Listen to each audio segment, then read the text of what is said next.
Audio-focused series, Episode 2. Jiří Procházka. In a sport built on chaos, Jiří Procházka chose something else. Not rage, not bravado, but stillness. A kind of stillness that doesn't retreat. It watches, it listens, it waits. This is the paradox of Jiří Procházka.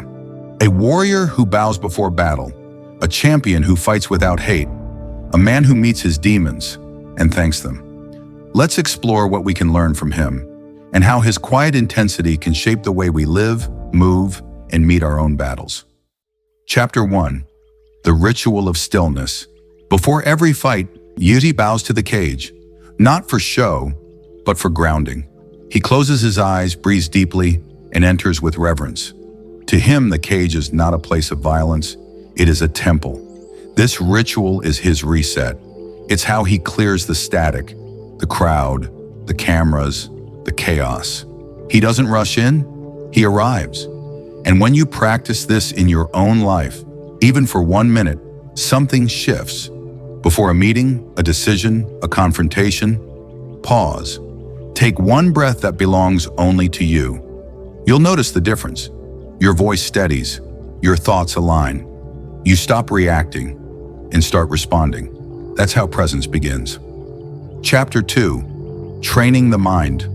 Jiri's training doesn't start with punches. It starts with philosophy. He reads Stoicism. He journals.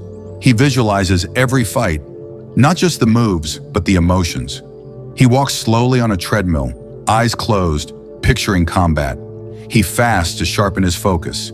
He plunges into icy rivers to test his discipline. These aren't stunts. They're rehearsals for discomfort. He once spent 72 hours in complete darkness, no food, no water, just him and his thoughts. Why? To meet his mind without distraction. You can do the same. Visualize your day, not just the easy parts, but the tension, the fear, the silence. See yourself moving through it with calm. And when those moments arrive, they won't feel like surprises.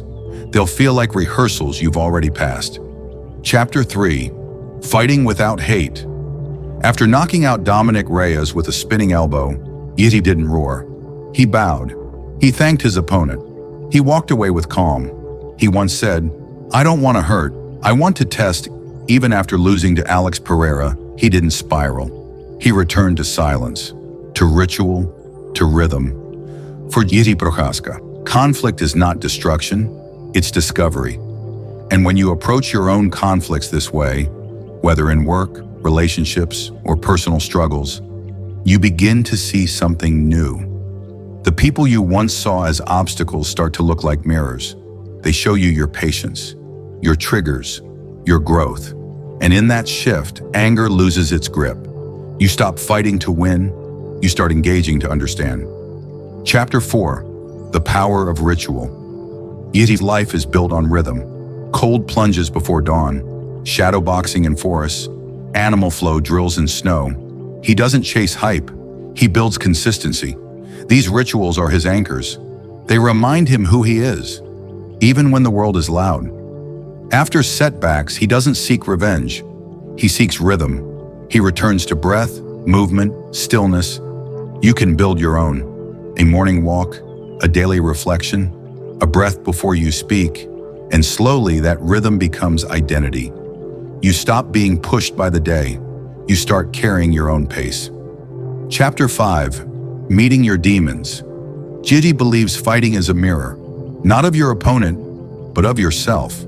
He trains alone in forests to confront fear. He fasts to confront desire. He fights to confront ego. He once said, "You must meet your own demons and bow to them." This is not surrender, it's acknowledgement. He once punched a tree 500 times a day to build discipline. He suffered frostbite after plunging into icy lakes. He spent days in silence, not to escape, but to listen. And when you do the same, when you sit with your fears instead of running, something unexpected happens. They soften, they lose their sharpness. And in that quiet, you begin to see. Your demons were never there to destroy you. They were there to teach you. Chapter 6. Final Reflection. Jiří Procházka teaches us, stillness is preparation. The mind leads the body. Conflict can be discovery.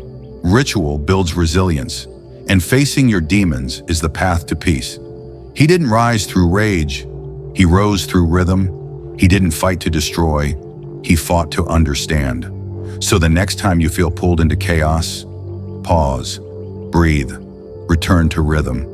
Because in a world that rewards rage, you can choose stillness, you can choose depth, you can choose presence.